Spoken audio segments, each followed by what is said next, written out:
Kaag sa numero 1 sa mga balita subong adlaw.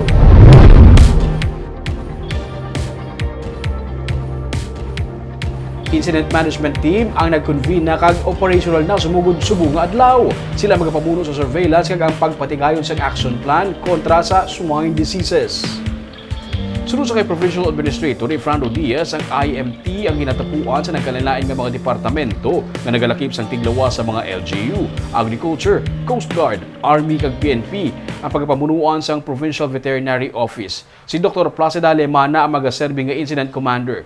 Isa sa una nga mga tikaga ipatuman amo ang surveillance ukon ang pagkuha sang random blood samples para sa dugang nga testing. Ang damlag pa, samples nga napadala negatibo sa African swine fever. Uyag man nga may baluan sa probinsya ang extent ukon ano kalapad ang apektado sa masakit wala labot sang regular nga monitoring sa mortality.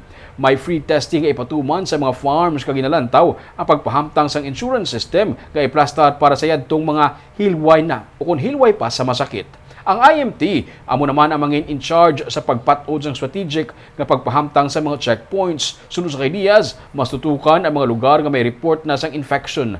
Ang intervention nga ipatuman, magdepende man sa sitwasyon sang isa ka area. 2,421 ang na-report na patay bangod sa hog cholera sa napulo ka mga banwa kang syudad sa probinsya. We will be monitoring through our para-vets, no, ang tanan-tanan nga mga reports regarding sa aton nga mga mortalities sa hogs, no. And aside from that, no, unti na identify ng iban nga areas as ground zero kundi ito nagkalamatay ang ilang population sa hogs.